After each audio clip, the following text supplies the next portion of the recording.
ಇದು normal rice ಅಂತೂ ಅಲ್ಲ. Black rice. ನೀವು ಯಾರು ಕೇಳಿಲ್ಲ. ತುಂಬಾ ಜನಕ್ಕಿಂತೂ ಗೊತ್ತೇ ಇಲ್ಲ ಈ ತರ ಒಂದು ರೈಸ್ ಇದೆ ಅನ್ನೋದು. ಇದನ್ನ ಪ್ರಾಚೀನ ಕಾಲದಲ್ಲಿ ರಾಜರುಗಳು ಮಾತ್ರ ಬಳಸ್ತಾ ಇದ್ರು. ಅಷ್ಟೊಂದು ಪವರ್ಫುಲ್ ಆದ ರೈಸ್ ಇದು. ಇದರಲ್ಲಿ ಆಂಟಿ ಆಕ್ಸಿಡೆಂಟ್ ಜಾಸ್ತಿ ಇರೋದ್ರಿಂದ ರೋಗ ನಿರೋಧಕ ಶಕ್ತಿ ಜಾಸ್ತಿ ಇರುತ್ತೆ. ಮತ್ತೆ ಇದು ಮೇನ್ ಆಗಿ ವೆಯ್ಟ್ ಲಾಸ್ಗೆ ತುಂಬಾ ಹೆಲ್ಪ್ ಮಾಡುತ್ತೆ. ಮತ್ತೆ ಇದು ಶುಗರ್ಗೂ ಕೂಡ ತುಂಬಾ ಒಳ್ಳೆಯದು. ಮತ್ತೆ ಜೀರ್ಣಶಕ್ತಿ ಚೆನ್ನಾಗಾಗುತ್ತೆ ಇದನ್ನ ತಿಂದ್ರೆ.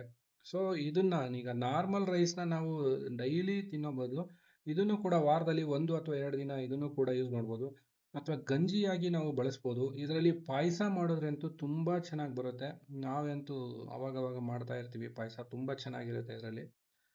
ನಮ್ಮಲ್ಲಿ ತುಂಬಾ ವೆರೈಟೀಸ್ ರೈಸಸ್ ಇದಾವೆ. ಅದರಲ್ಲಿ ಇದು ಬ್ಲಾಕ್ ರೈಸ್ ಕೂಡ ಒಂದು. ಮತ್ತೆ ನಿಮಗೆ ಹಾಯ್ ಅಂತ ಮೆಸೇಜ್ ಮಾಡಿದ್ರೆ ನಮ್ಮ ಕೆಟ್ಲಾಗ್ ಕೂಡ ಬರುತ್ತೆ. ಅದರಲ್ಲಿ ನೋಡಿ ನೀವು ಆರ್ಡರ್ ಮಾಡ್ಬೋದು. ಮತ್ತೆ ಕರ್ನಾಟಕ ಅಲ್ಲದೆ ಭಾರತದಾದ್ಯಂತ ಕೂಡ ಕಳಿಸ್ಕೊಡ್ತೀವಿ. ನಿಮಗೆ 2 ರಿಂದ 3 ದಿನಕ್ಕೆ ನಿಮಗೆ ಬಂದು ತಲುಪುತ್ತೆ. ಸೊ ನಿಮ್ಗೇನಾರ ಈ ರೈಸ್ ಬೇಕು ಅಂತ ಹೇಳಿದ್ರೆ ಕೆಳಗಡೆ ವಾಟ್ಸಪ್ ನಂಬರ್ಗೆ ಮೆಸೇಜ್ ಮಾಡಿ. Thank you so much.